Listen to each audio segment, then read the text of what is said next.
paano tayo natalo? Paano hindi dumating yung mga packages natin sa mga customers natin? Eh tayo mismo yung nag-pack nun, di ba?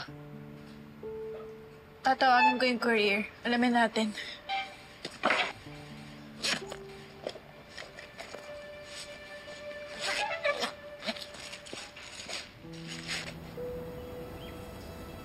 Naiwan ko yata yung phone ko sa backpack.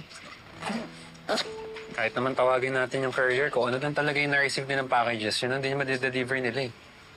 So sinasabi mo ba na baka kulang talaga yung napack natin? Paano naman nangyari yun? Eh bago tayo umuwi, siniguro natin na lahat ng orders na-pack natin. Paano kung may kumuha ng mga packages? Baka may nanabutahe. Imbestigahan natin. Tara. Tara.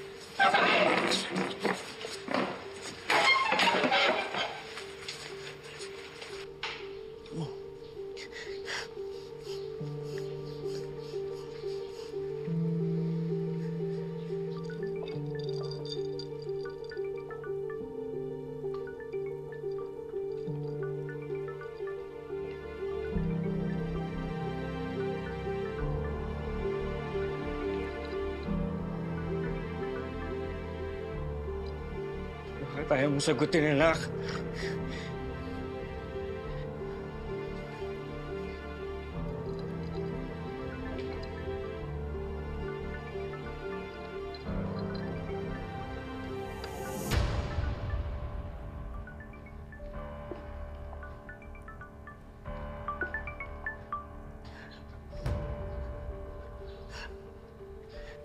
Ito. Hindi si Divina ang tunay mong ina. Niloloko ka lang niya. Huwag ka nang babalik doon. Magkita na lang tayo sa dati nating bahay. Ipapakita ko sa iyo yung DNA test. Si Gaga, di naglalagay ng password. Kaya pinag-uusapan ng mag-amang totoo sa amin ni Divina.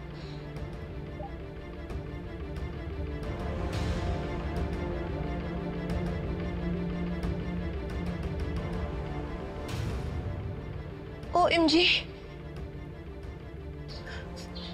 Sana mabasa ni Princess yung message ko. Kailangan malaman to ni Divina.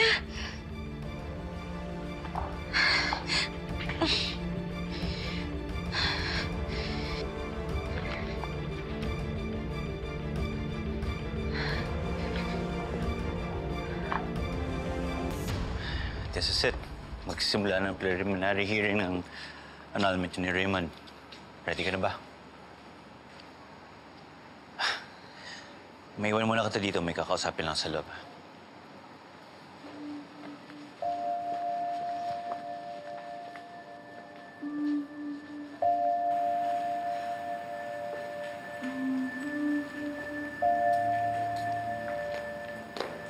What are you doing here?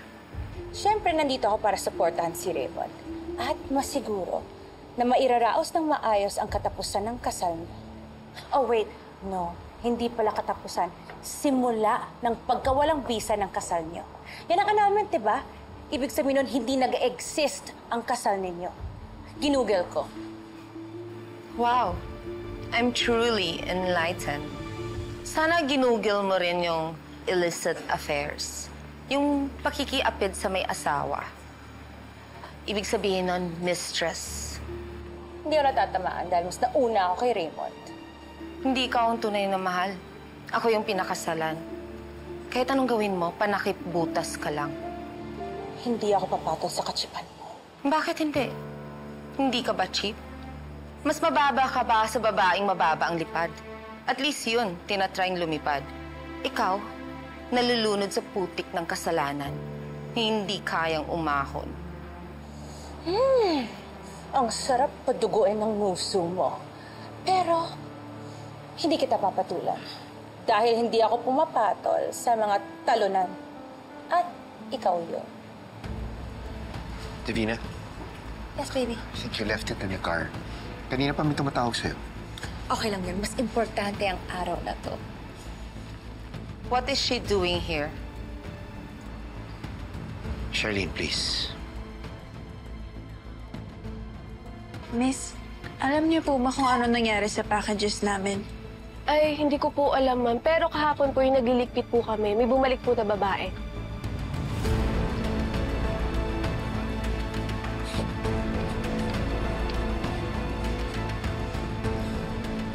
Check natin yung mga basura.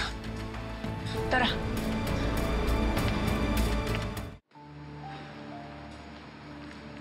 Pwede na tayong pumasok parating na si Judge.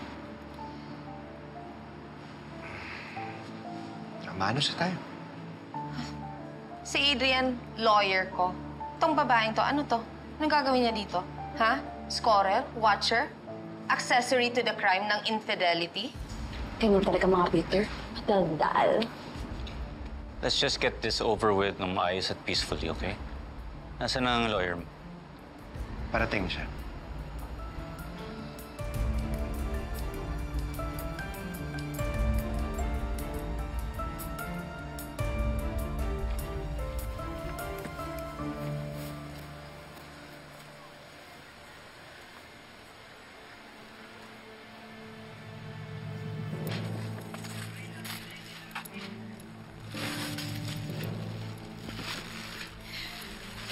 Kaya pala hindi dumating sa mga customers natin eh.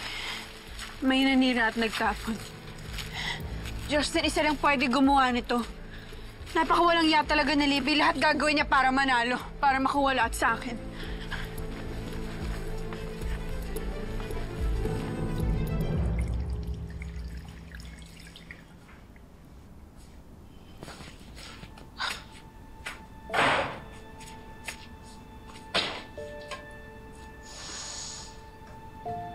Kahit anong ayos mo, mukha ka pa rin basura. Kabit, mistress, homewrecker. Yan ang tunay na basura na sumisira at nagpapabaho sa society.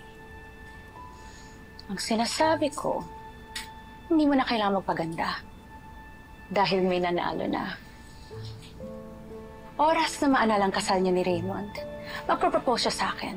Magpapakasal kami. At hindi na ako magiging kabit. Ako na ang magiging Mrs. Raymond Cristobal. At nanay ni Libby. Ikaw, pupulutin na lang sa kangkungan. Pwede mong agawin ang asawa ko. Pero yung anak ko, hindi mo siya pwedeng kunin sa akin. Talaga? Eh parang matagal na nasa akin si Libby. Tapos ngayon, nasa akin na rin si Princess. Kawawa ka naman, wala akong kasama. Mag-isa ka na lang. Sige. Tumawa ka lang. Pero iiyak ka rin. Alam kong marami kang ginawang masama. At balang araw, malalantad din yung baho mo. At lahat ng kasalanan mo, pagbabayaran mo. Oo, takot ako.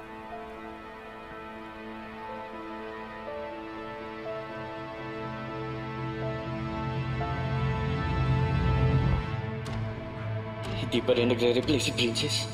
Nabasa kaya niya yung message ko. Sana naman.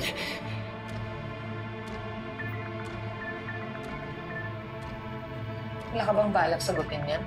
Gusto mo pa ng isa pang away dito? Kilala mo ako. Wala akong inuurungan. Pero babalik ako, hintayin mo ako. Sasagutin ko lang to.